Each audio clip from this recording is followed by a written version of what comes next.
Hello everybody, and welcome to the LJL officially unofficial cast. I am your host, Alex, otherwise known as Lexi. I go by Mars Swan on the internet. I'm of course joined by my play-by-play and color commentators. You're the same today. I'm giving it to you both today. You're the same. You're both commentators in my eyes. Only in my eyes, day. Initialize and Nymera, as always, please introduce yourselves. Well, we're back for the last four games of week 3. We've got some pretty heavy hitter matchups today. We've just been having a bit of a chat off air what we kind of think of the standings and the teams, and there are some big games today in terms of how we view relative strength of teams and how each individual's team's takes on the meta will evolve. Yeah, no, I can't agree with that. I'm looking forward to these last four games. Well, it should really round out our standings. A couple specific matchups for DFM as well. We should really solidify where our top of the table is. That I'm quite excited to see the results of. Yeah. I can't wait to get to game. Absolutely. So a rundown for these 4 games that we'll be covering right now. Well, not right now, but we will be covering them very shortly. Is going to be the Fukuoka SoftBank Hawks Gaming versus DetonatioN FocusMe, and that's also going to be our Week 3 Game of the Week that we insist you watch as a VOD. We already plugged it on our podcast. That's plug number 1. And this is definitely a battle of the titans. Following that, we have Burning Core then facing the Fukuoka SoftBank Hawks Gaming. After that match, we see Burning Core again versus Sengoku Gaming. And to round it out, we have DetonatioN FocusMe versus Sengoku Gaming. These are some powerful games, as Initialize was hinting to. Yeah, and hopefully Sengoku will show us the good coin flip today and give us some good matchups, because they've been a little bit back and forth. I don't know whether it's completely true on the coin flip thing, but it's definitely something that we've picked up in our games. I don't know what other people in other regions' view of that team are, but of course then the team which are not coin flipping is DFM. We see them in our first game today. They have been just utterly consistent. They've been putting enemies to rest, and they might do the same to the Hawks today if they're not careful. Yeah, but I have to say we need to be a little careful of where DFM are at. They have made some mid-game errors. They have put themselves into a slightly challenging spot in a draft, at least when it came to starting or ending fights, at least. So it's not like they're flawless. It's not like they haven't got places they can improve on, and it's not like they don't have areas the Hawks and Sengoku can't attack. I do have to agree with you on that. For the matchup, I think the lane to watch in this DFM versus SoftBank matchup is gonna be the mid lane. This is the talking point. This is the matchup we've wanted to see since we started covering the LGA. It is Seros versus Ramane. Now, gentlemen, I'm going to pass over to you. Set the stage. Why is this arguably the biggest matchup of the LJL? I mean, this is El Clasico, right? This is Fnatic versus SK. This is Fnatic versus G2. This is TSM versus C9. This is Bjergsen versus Jensen. It's that kind of level of matchup. Like Ramane and Seros feels like they've been in the LJL since the dawn of time. Well, Seros actually has. Right? At least since the dawn of the LJL, at least. And these guys have kind of been the top 2 mid laners in the region pretty much since its inception. Of course, the idea of people like Arya coming in now and contending as a new name in the ring, so to speak, has been interesting. But the two of them are both ex-champions of the league on various teams. I believe Ramane was over on Rampage. May well have been actually, I can't remember, might have had Ebby on that team as well. So, yeah, it was. Ebby is an ex-teammate. So these guys have been old school brilliant. Tussle was with them there too. Oh, really? Yeah, and then there was Yutori and Vivid. There's some of these incredible names that are still around in the league today are all sort of ex-members of these kind of rosters that have moved around and transitioned. But this is the new iteration of the rivalry. It's Tussle and Ramane versus Steel and Seros. These mid-jungle duos are storied as the LJL. They are as successful as it means to be successful in the LJL, and they have a lot to prove today. Because, of course, Ramane wasn't playing last split, was he? No, he wasn't. He was a substitute for DFM, which means that he's been all around this organization. No other changes to the DFM starting roster. They have brought in some backroom staff with On Air as their head coach as well. Former coach of Mig, Azubu, Blaze, and Frost. That's a hell of a flipping pedigree. And then later going on to CJ. Last season was on Hanwha Life. Had a bit of a difficult season, but now he's here. And it does seem like DFM have got a head start in the meta in their drafting. So he's definitely made an impact in the way that we would usually see a head coach impact a team.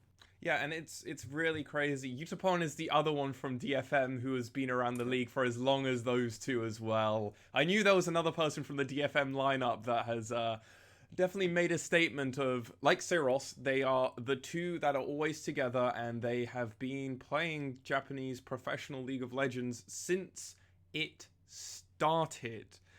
It's honestly the game that I can't wait to watch, and a point that me and Nymera were making just before we actually were able to go live was Syros probably knows.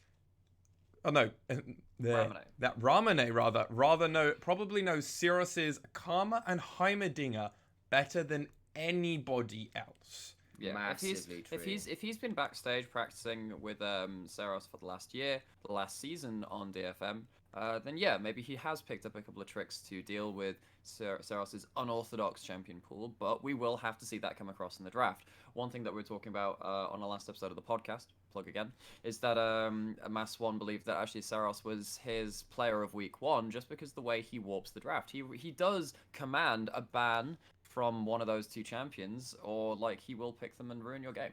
Right, and we've still not seen his Ziggs pick. Like, he does have that in the back room somewhere. It's going to be very exciting to just kind of see what he's going to pull out. Is it going to be more of a conventional pick? Pick and draft is going to be arguably more exciting than the game, except the game is going to be amazing to watch. Hopefully, just in that's what general. I've got to hope. These are two teams. Obviously, DFM are currently 4-0, and SoftBank are currently 3-1. So this is definitely going to be kind of a break test for SoftBank. Are they as good as everybody else, or are they actually going to be able to maybe take one of the be one of the few to take a game from DFM in this round robin stage? But I think that's enough from me saying all this stuff about the game with Initializer Nymera. I think it's about time that we actually get into Champ Select, pick and bans, and really see how we get on. So, as always in the LJL, as we're doing a slight blast from the past, I'll count us in. So in 3, 2, 1, good luck to both of the teams, and GG. Thank you very much, Mass Swan. And of course, we are straight into Champ Select. So let's run down some of these rosters. On the blue side, it is DetonatioN FocusMe with Evie in the top lane, Steel in the jungle, Seros in the mid lane, who we have talked so much about, and Utapong and Gang in the bot lane. And on the red side, we have SoftBank Hawks Gaming in the top lane, Dasher, jungle, Tussle, mid lane, Ramane, bot lane, Honey, and support, Pooh. We already see Ramane have his LeBlanc taken away from him, had a monster poor performance on that before, but and the Hawks taking away that Heimerdinger and not leaving it up. Yeah, we wondered whether the Hawks could get away without the two pet champions warping the draft, but Heimerdinger and Karma straight off the board.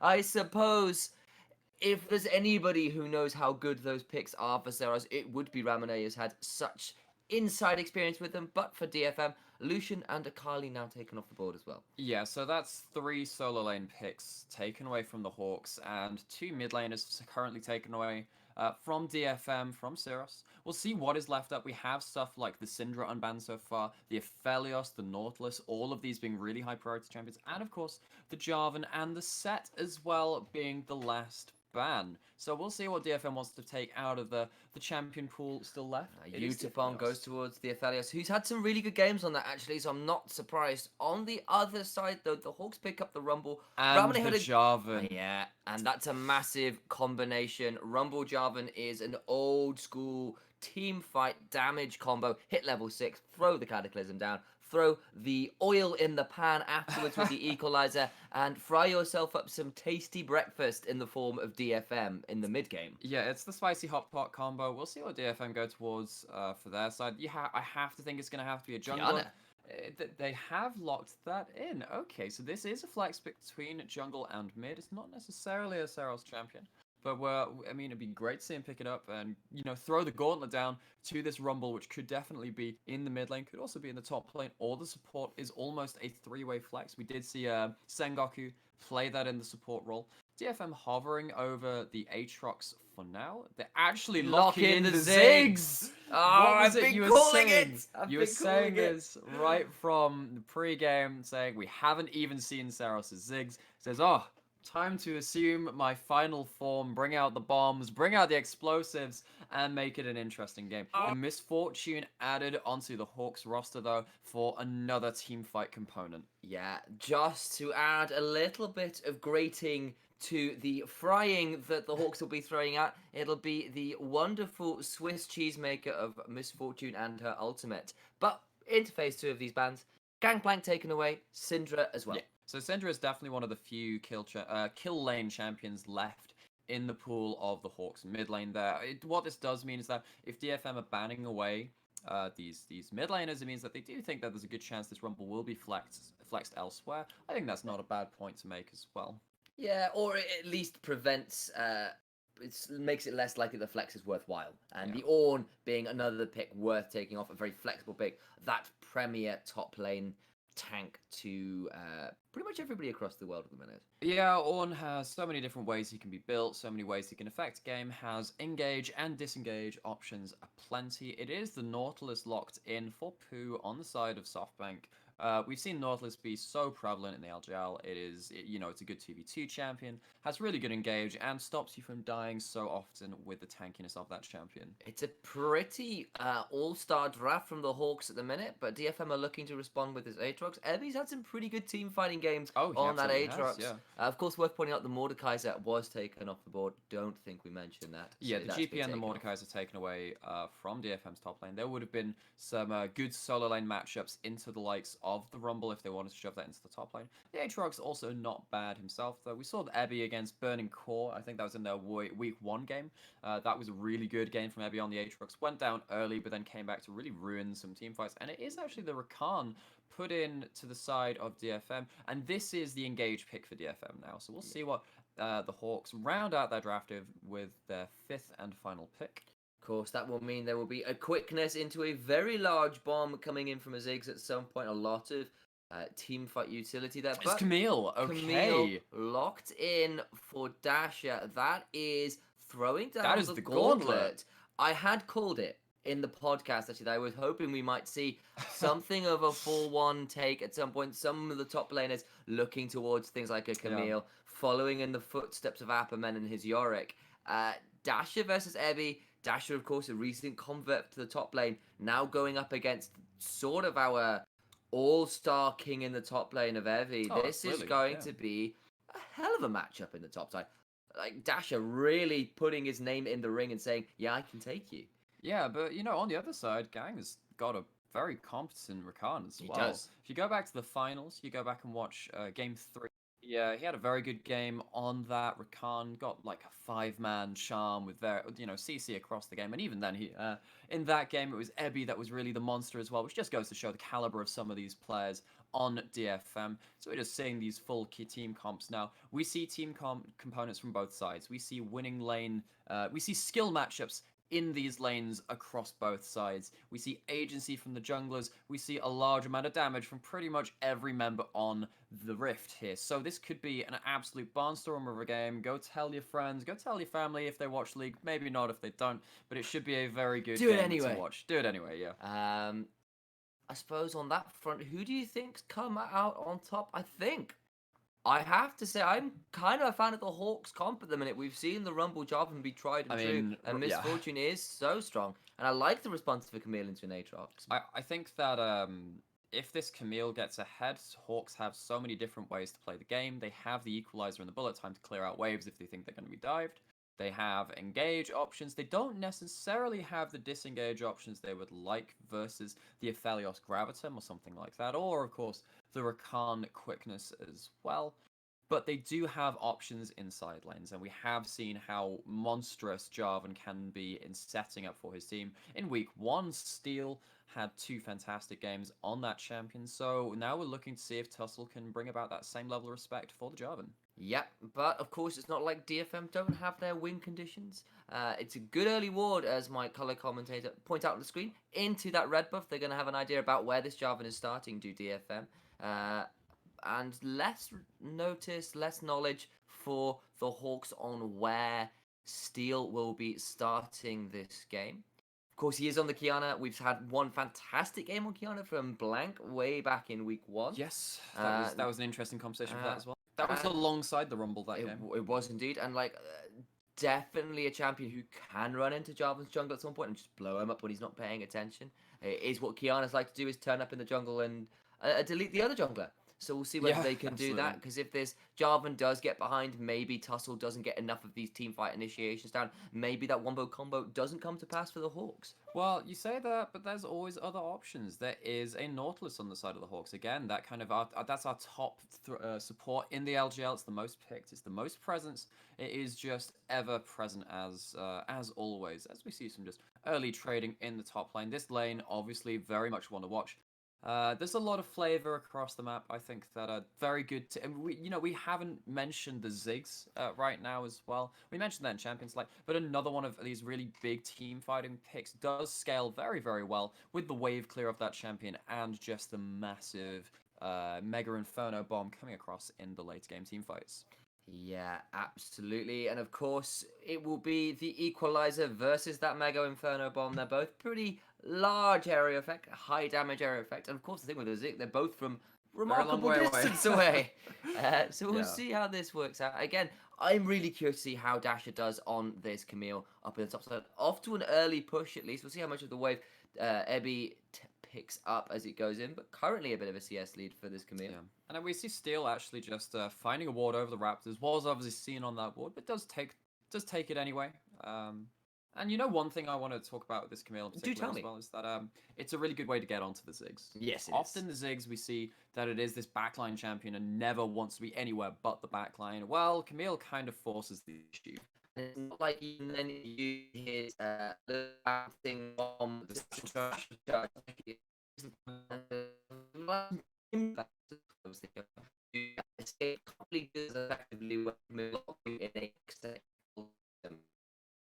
Yeah, sure. And Ziggs really, Ziggs can be during the game that kind of plays.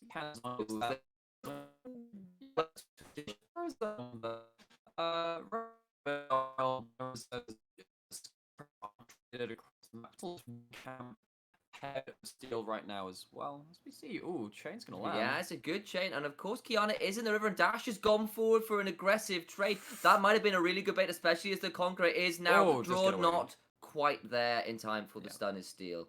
But it's a good hook shot out, and Dasher survives without having to burn anything. Yes, so the thing about the Kiana is that obviously you do have the CC from your Water Blade on the WQ, but it doesn't stop dashes. Unlike something like what the counter matchup we tend to see into a Camille is actually a Renekton, because the empowered W does actually stop dashes. It means that if you're on your way getting dragged towards the wall, you can stop that hook shot, stop the concurrent stunning jump running off of that too. But you don't have that available to you as Kiana. As that's we see another Dasher good chain. Does trade back with the hook shot, but that's still a lot of damage back. But it's a nice precision protocol afterwards to keep things even. Nice trade around, but Ebby looking to turn around, but has to be careful with the Conqueror now running for this Camille. Yeah, there's a lot of action. Look where Steel is. There's a lot of action in this top lane, but Dasher doing very well to trade back into those Q3s with the passive shield, soaking up a lot of that damage. But while this is happening and Steel is going into the top side, Tussle has managed to find himself some popcorn chicken.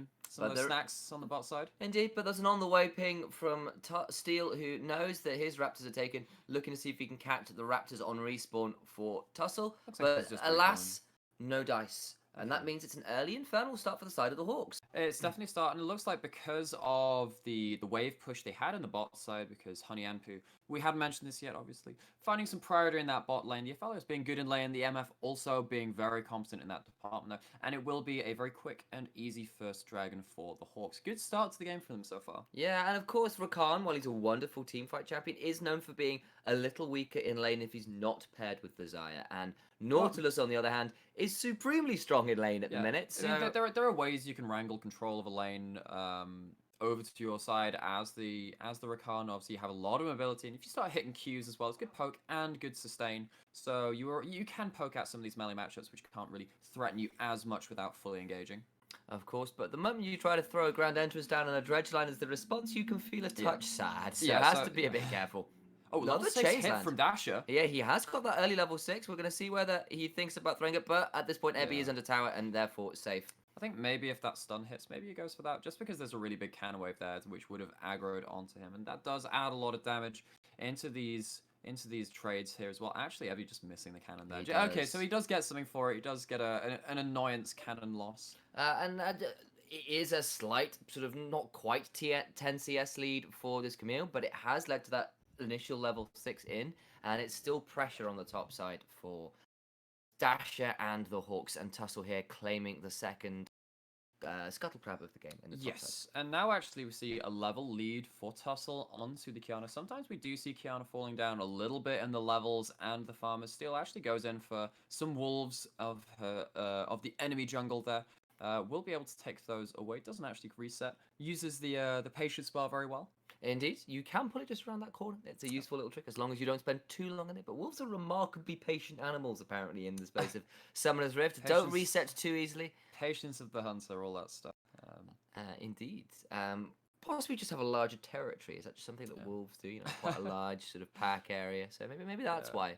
It's all a lore thing. That's a good pink ward there. Yeah, catching on to Steel and Gang, and they're gonna know. Tussle in his invade earlier. And are they gonna spot it? No, don't wander through that bush, and that means that pink ward stays alive and gives the Hawks a fair amount of information. A level 7 here for Ramone as well, who has the access to the equalizer, but of course Seros on the Ziggs can return the favor with that Mega Inferno Bomb. Yeah, and what's very interesting is that Ramone has gone for the Mercury Treads, actually not gone for the Sorcerer's Good trade Boots. again from Dasher on this Camille. It's it's a bit sad that the passive fell off before Evie could use Q or Q3. Ramone actually looking for a dive here alongside Tussle. They might catch Steel in the process too. Oh, he's used the... They've seen him. They're going to dive onto him. That's a flash away is Evie. He's got the world end already, but he's now under this Hextech ultimatum. Has he got stopwatch with so many flashes? It's first blood for Tussle, but he's going to die here anyway. So it's traded straight back. But look at the bot side. It's an engage from the side of the Hawks bot lane. Honey's got so much damage. He's going to get it. What a great 2v2 kill. And Gang's having to dash away. But the bullet time response to force it to flash. Oh, and Summoners and Ultimates used all the way across the map. There is only one flash remaining for the side of the Hawks. It's on Dasher, who was part of that top lane dive, resetting the aggro very well with the Hextech ultimatum, but Ebby doing very, very well in response to survive long enough to take down Tussle with him. Yeah, of course, Steel claims that kill, but it doesn't matter because everybody who dived that top side had to burn flash. Okay, so we're just going to go over the replay here. So Ramone manages to push out mid lane, come out towards the top lane with the team fighting ultimate, still hopping into the brush, just catching vision of the Hawks members. Does come up, doesn't manage to get any damage down. Dies just the one blade onto Ramone, but the chains onto the Jarvan seal his fate, lock him in place, bring him back under the tower, and an extra tower shot. Whereas in the 2v2, doesn't matter if you have the Nimbus Cloak for the extra move speed with that flash and heal available to you. It's good CC, good damage from the bot lane of the Hawks, and they win that 2v2 handily. They do indeed. It was a good Q auto from the bush coming through, allowing Nautilus to throw some dredge lines out.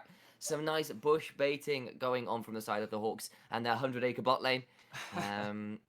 And that means that actually the Hawks are off to a fairly good start. They're about a K up, but the top side didn't go as well as they would have liked. It's a big CS lead now for Seros in the mid due to the roam from the Rumble, but actually it was a good setup kill on the bot side for the Hawks as well, and that's keeping them an advantage there. Well, so there's only the Ignite remaining from the bot lane summoners of both teams. 1 out of the 8 available. As we see Steel and Tussle just passing like ships in the night. Steel actually coming towards the mid lane here. Might have ultimate. He's going to come in. That's a stun onto Ramone, who's in so much trouble. Dropping the equalizer on himself, but that Mega Inferno Bomb was actually fairly poor. Oh, Steel just flashing randomly to the side there. Goes for the ult and misses. This is so bad, and that means Tussle is here, has a lot of damage, but Seros therefore has poke at this point, can keep Ramune away from where he wants to be, and of course with the Drake spawning and no teleport up, it's at least going to secure a numbers advantage for this Ocean Drake if they choose to go for it. And actually right now it is Ebby with the teleport advantage into that top lane. No teleport available for Ramune either as Saros pushes in the mid lane,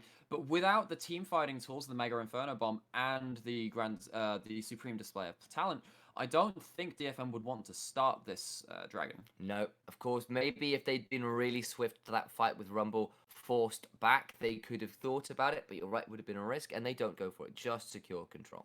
Yeah, so we see a 10 CS lead starting to build up in this top lane as well. A lot of camps, the lead for Tussle in the jungle on this Jarvan, sitting at 72 CS to 54. Obviously, jungle CS, not all CS is created equal. Does mean that that Tussle does have a level advantage to go along with that, though. In the mid lane, it's actually coming towards a 20 CS lead for Seros in the mid lane, as Ramune just clears out this pink ward on the bot side of mid lane, and Tussle starts up their second dragon. He does, but I think it's in knowledge of DFM with Seros teleporting into mid lane. Maybe they'll think about contesting. There is a Mega Inferno Bomb almost up, but no, taken pretty early on. That means 2 Drakes now for the side of the Hawks. We'll see what the Rift is. It's a Mountain Rift. That's actually a fairly good trade now. Oh, He misses the Q, and that's going to be so much trouble. That's going to be a good stun. That's going to be a solo kill in the top side. Ebby goes down. Dasher, dancing shoes. But wait, that's going to be dead to Darmane. Look how much damage he's taking. Look at that. So damn close is Seros to getting that kill, but it's a decent sidestep. At least keeps Ramune alive. Yeah, he's forced to use the ultimate there. Does clear out the wave, but then Seros is going to be able to push in to mid lane once again. Tussle is there to maybe clear up a wave, use the Dragon Strike and the DetonatioN standard to clear out some of these minions. But remember that Ziggs can satchel these towers with the W, be able to execute them. If you do get that, you do get all the plates alongside that as well, and it has managed to take a lot of health off that tower so far. So some warning signs for Hawks in the mid lane. Really don't want to let that happen. So going back to this 1v1 in the top lane, Dasher trading very well back with the passive once again, but actually Ebby comes out on top of the HP trade at first. Dasher, he gets out of one Q, gets out of another one, dodges all 3 Qs in this trade, lands the stun from the hook shot, and then turns around with the final true damage burst from the precision protocol. Whereas in the mid lane, looks like those Merc trades actually paid off in spades, means that Ramune does survive against Seros there in the mid lane, even though the ultimate was committed. Honey just using the ultimate in the bot lane to clear out the wave there as well.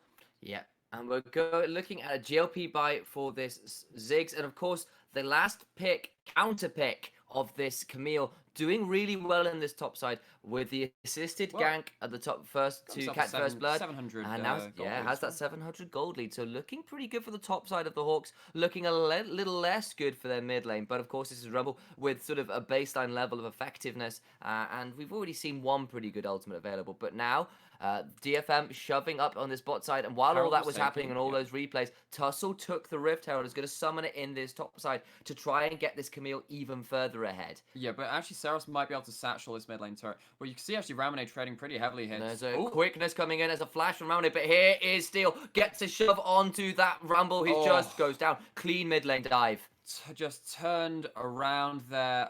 Ramune uses the ultimate, tries to clear out the wave before it hits the turret. Steel coming in with a good kill combo onto the Yordle in a mech suit though. But it will be the first tower in the top lane. All the plate gold being shared between Dasher and Tussle there. Still only about 1,000 gold lead though, and that mid lane turret is not long for the world if Seros can keep shoving. So we'll see whether that gold lead stays as is, or whether it begins to shrink a touch. It's now about a 35 CS lead in that mid lane. Look how fed that Ziggs is.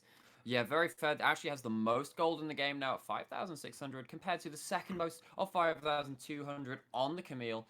And so this might be a case of a game where it's just kind of decided by whether DFM can just set up shop around this just artillery bot of Seros on the Ziggs, and for the Hawks, it'll be a case of can they get on top of that pick and split up the team comp, maybe even split the map with this Camille who's finished Triforce now. Well, it's just exactly, and it's Triforce to boots and bits on the side of Ebby on this Aatrox. Very significant item advantage there for now.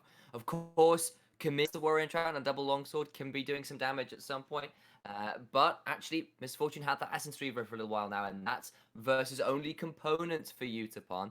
So it's looking pretty good for the Hawks right Still now. walking But in. Tussle's got massively caught here. It's going to flag him down. That's a great Cancel. satchel. It's going to be a massive amount of damage. You had to flash away. Does that Jarvan. Huge play there from Saros with that. A great satchel interrupt again. Yeah, there was a good cancel onto the flag and drag there from Tussle. Tussle then kind of sees the big warning sign on the ground there. Does have enough time to consider his options and whether he would flash out from the Mega Inferno bomb. Seeing some Dash more and trade trade. top lane. He's managed to get in behind Ebby. He's going to try and force him away from this wave. But it's been a decent trade back from the Aatrox so far. And the Precision Protocol does miss, which means for now, Ebby keeps the health lead. And we're looking at Dasher backing away as well. Utapon and Gang continuing to shove in this bot side are going to claim this 4 turret people down there, yeah.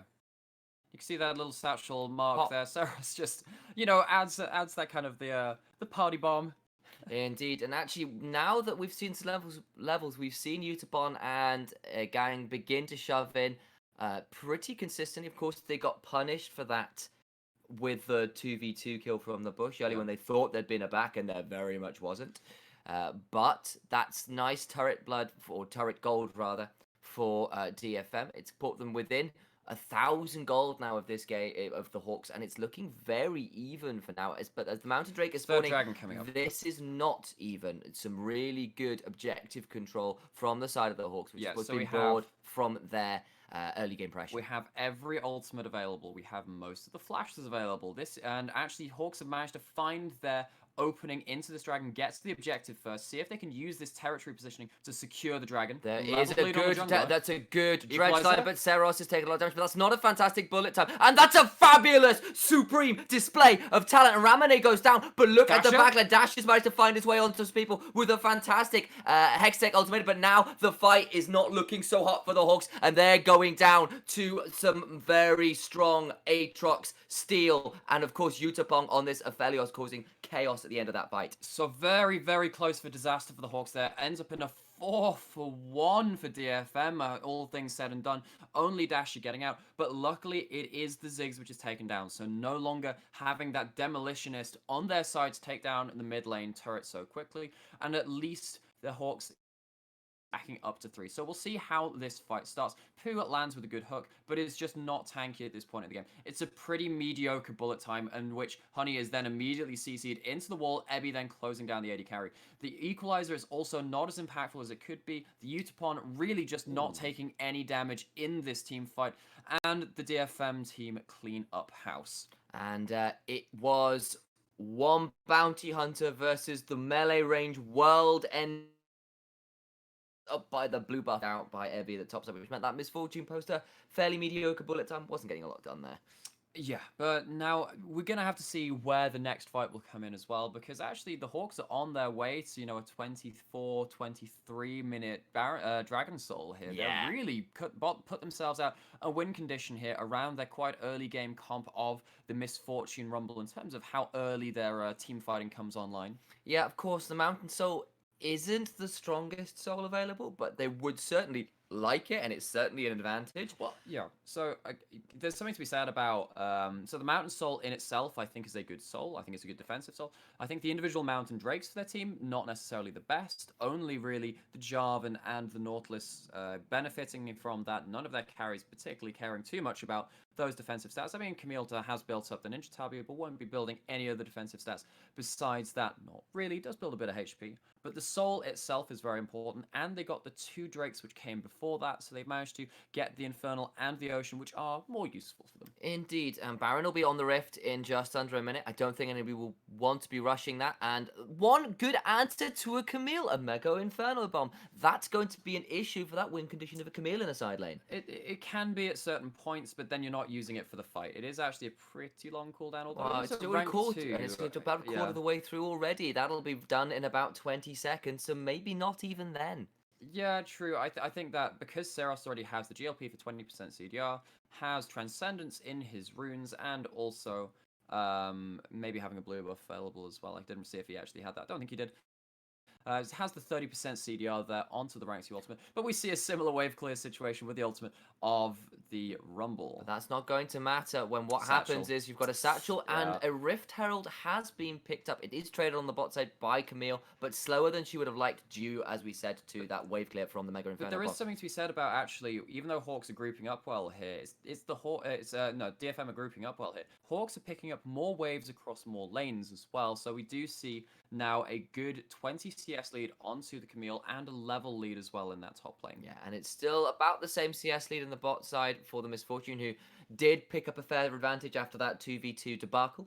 But in the mid lane, Seros is way ahead of 45 this up. Rumble. And of course, we saw similar things versus Axis for Ramane on this Rumble. Yeah, I was going to mention that. Where actually played the team fights really well. Great mechanics in terms of those equalizers, but did go down in lane quite heavily. And it seems to have been the case here again. And of course, that's partly because Ziggs is a farming machine and Rumble wants to be roaming, but it has come at a cost. Yeah, many a Season 4 record for 300 CS at whatever minute. The time records were on the likes of a Ziggs being able to clear out waves so effectively and also, be able to poke ahead into the jungle and take out those Raptors as well with all of your AoE damage. And we see now that Seros has actually completed the Death Cap second item, so has just a boatload of AP. Indeed, and yes, in that cap is going to be just what Ziggs need for increased wave clear, and I believe that increases the execute range with the Satchel on turrets, doesn't it? I forget whether no, that's it's the rank on your It's just Satchel, Satchel, which okay, increases the rank on the Satchel. Yeah, it goes up to like a good 25-30%. It's actually really, really high. And of course, Ziggs' passive that a short fuse on the auto attack, meaning if you get a pseudo Lichbane proc, does mean you just chunk through towers, and that does scale very well with AP. Indeed, but what we are going to see is Seros teleporting from top lane to be in position for this Mountain Soul fight, but DFM have summoned the Rift Herald. It's going to force at least some consideration from the Hawks about what they do with that, while the rest of DFM are thinking about engaging on this Drake. Ebby shoving in the bot side, Rift Herald forcing at least a little bit of a response from the Hawks, and we're seeing a start on the Drake now from DFM, but the Hawks clear it fast enough, and they're ready to contest. Go through the Every choke. ultimate is available. Here we go. Ladies and gentlemen, this could be major, major trouble for both teams. We have the Hawks with a bot lane pushing up. That Drake's actually out of vision currently, with Utapon and Ebby somehow, someway zoning. Aphelios as a zoning champion was not what I thought I would say, but it means that the Drake is taken, and despite that, what a fantastic fly from Gaggle finding his way behind. That's a decent stopwatch keeping Tussle alive, but it's a good response from the Moonlight Vigil, and he's gone down instead before the Cataclysm come through. Pooh is desperately low as well. Blade. Look at the damage coming through. It's a flash forward from Utapon, but it's a flash from Honey, but it's not going to keep him alive from this massive dark in the backline, and Ramane is running for the hills, and he can't get away, surely. Look at Seros chasing down this Rumble. Is he going to find his way out? They don't care. They're going to Baron. Some way, somehow, the Jordan and Mech survives, but it is disaster for the Hawks. It's going to be a Baron as well, so it is just a sad story for the Hawks. They're trying to go for the soul, end up losing 3 to their name and taking none in return. The story of the LJL so far has been this situation of get to the objective first and then fight around your territory. They don't do that here. It's DFM which gets the objective, and they have all the tools available to them to turn around this team fight. So they pull the Drake down towards the bottom side of the map, away from the Hawks. No chance of a steal, really. They do open up with the bullet time, and Tussle uses his flag and drag in immediately. This gives Gang the chance to pull everyone out of position with the quickness. The ult from Ziggs hits 4 people, and without the equalizer and the bullet time available after the early part of this fight, there's no turnaround damage really available as DFM just kind of run forward out of those area of effect abilities. And once again, Ebby proves that Aatrox can be an absolute terror in these teamfights. Misfortune has such little way of dealing with the incoming monster that is the Darkin Blade. And actually, I just want to call it a cool little mechanic, that Mountain Rift.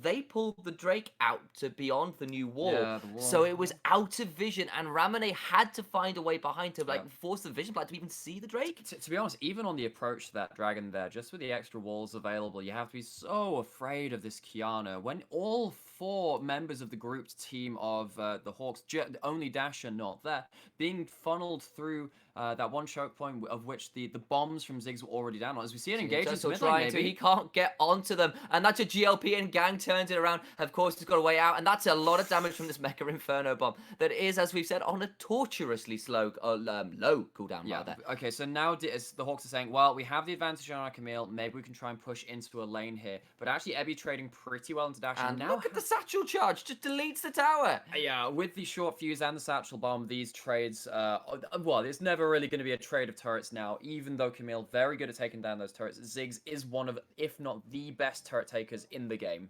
He is a demolitions expert, and he is rocking all the dynamite required to bring some of these turrets crashing down. But about 50 seconds left on this Baron buff. DFM waiting on a wave, looking to keep pushing in these towers. Ebby can't group up with the team, is having to keep an eye on Dasher, who's desperately trying to split push, but it's hard to do that versus actually a pretty fed Aatrox now, who has a stopwatch, and also the key of Baron buff minions.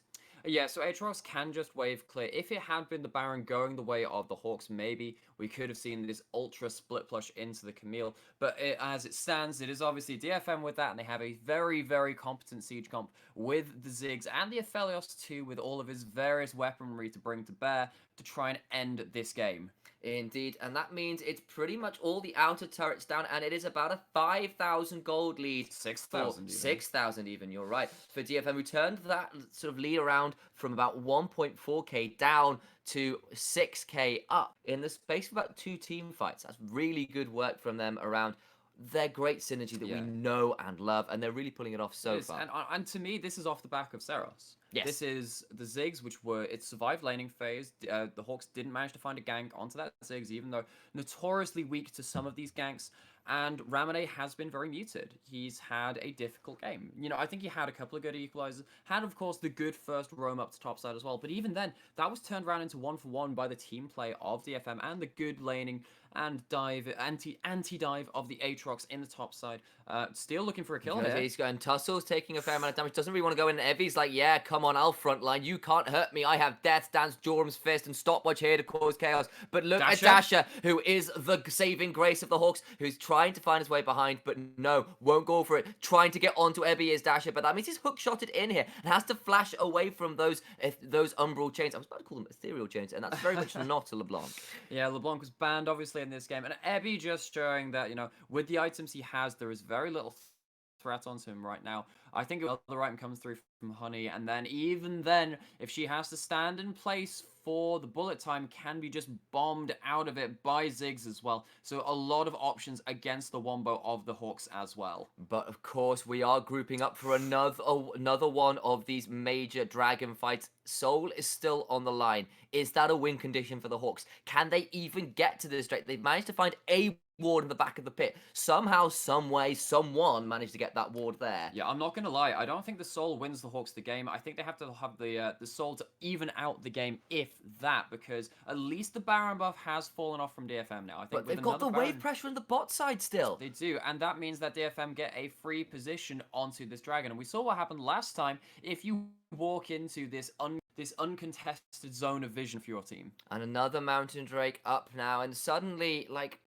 Aatrox certainly feeling happy with those resists, but more importantly, it's keeping it away from the Hawks. And that's a massive deal, because as we said, maybe it's not a win condition, but it would be something. It would tip the scale back just a touch. Actually, in some ways, I think that the Hawks would have a better chance of winning this game if they hadn't taken the early Drakes and now an Elder Dragon spawned. Because I think the way they win this game is through a major objective steal. I think that Baron, with enough people alive, particularly the Camille, might be able to allow Hawks to scale up until another couple of items onto their carries. I mean, Ramone on this Rumble doesn't even have the Leandries yet. Went for that second item.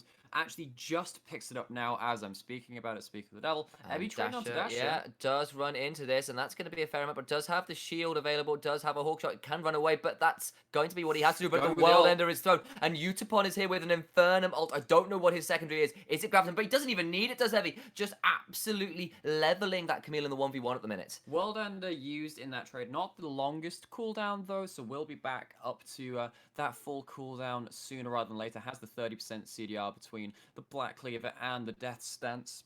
Indeed, and that seems to have been the tipping point for this Aatrox. Picking up the Death Dance has meant that he can at least trade so well. into this Camille a little better. But of course, Camille is still a win condition. She's 2-0-1, has a Trinity 4, has a Ravenous Hydra, can get some things going on in the side lane, but that needs to not come at the cost of the remaining members of the Hawks losing out in some of these teamfights. And as we speak about people being able to trade, that's a good trade in from Dasher, trying to continue this split push. But the 4 from DFM, this demolition crew, is still rocking forwards, and these bouncing bombs are going to sting with 3 items complete. Well, rather, 2.5. I read the boots as an item for a second there. Going towards the Zhonyas now as well, which is going to be so key.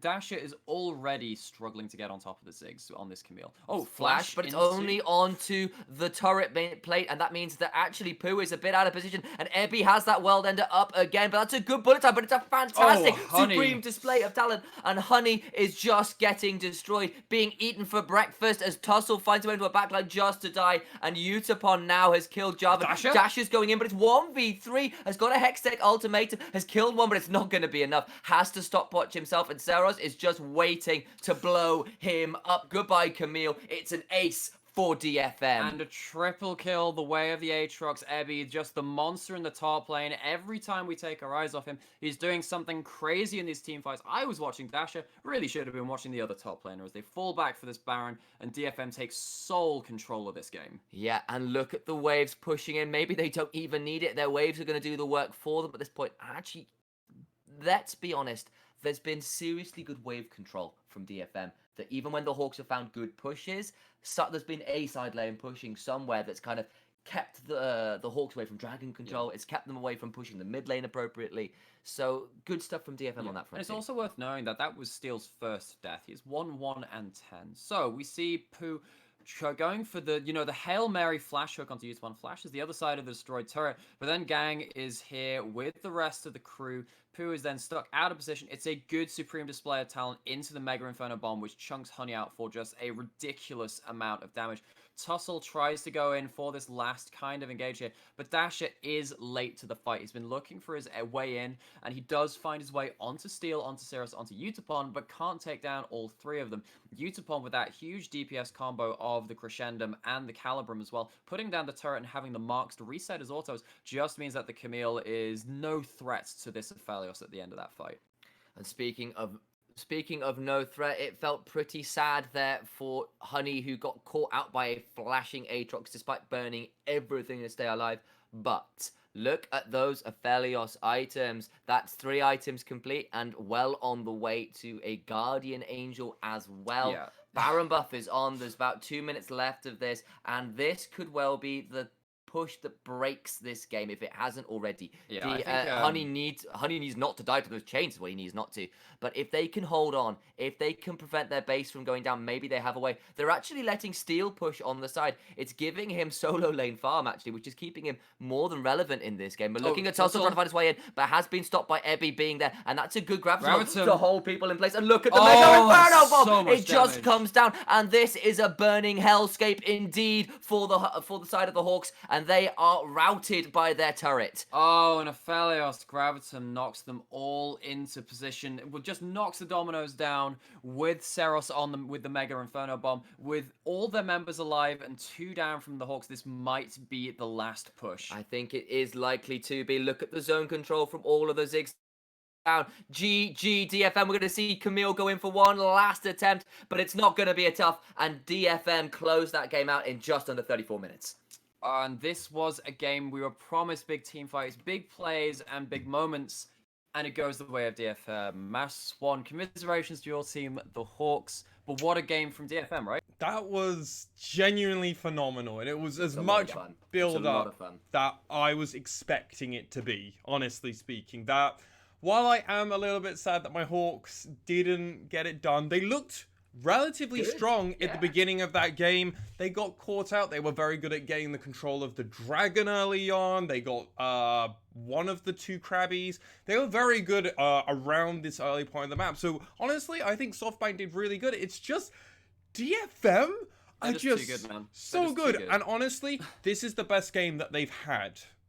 I agree. Like, they looked better at every point in this game. Even when they were playing from like behind. It wasn't like they were behind. They were at parity, really. They were competitive at all points, and then they got that 1K lead and snowballed it. And I think both teams arguably drafted the best game out that we've also seen. We had very competitive teams as well. Like, out of every game that we've seen, I think, one, this was the best draft by both teams.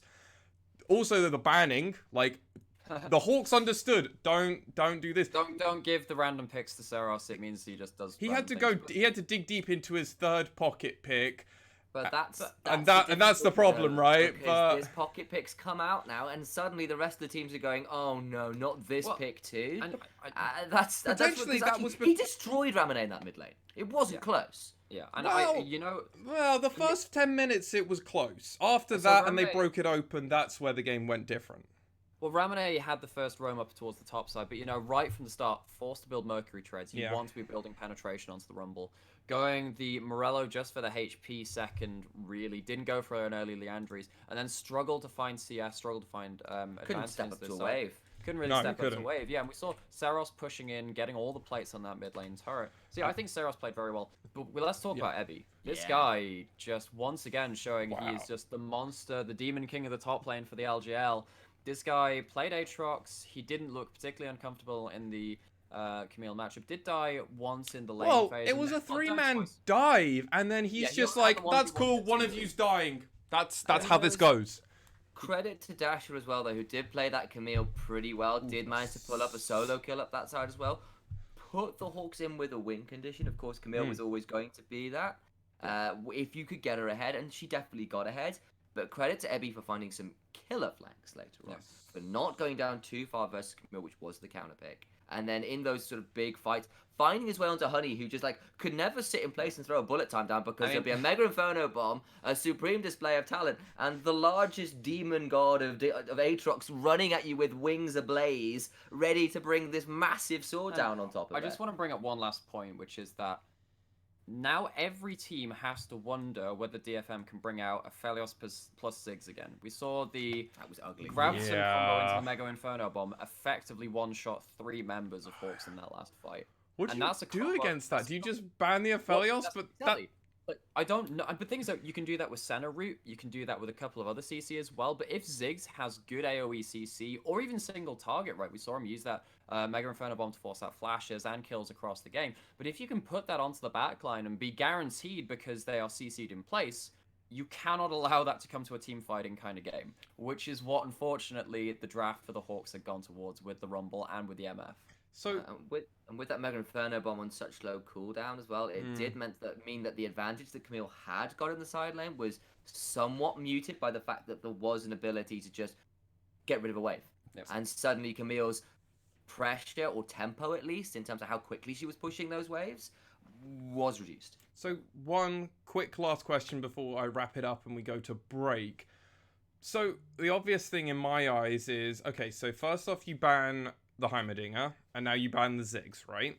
You let Syros have the Karma because then you put him on a support mid laner instead of a carry mid laner. But then I was like, wait a second, he's played Karma twice and hard supported his team to the win because he trusts his other laners.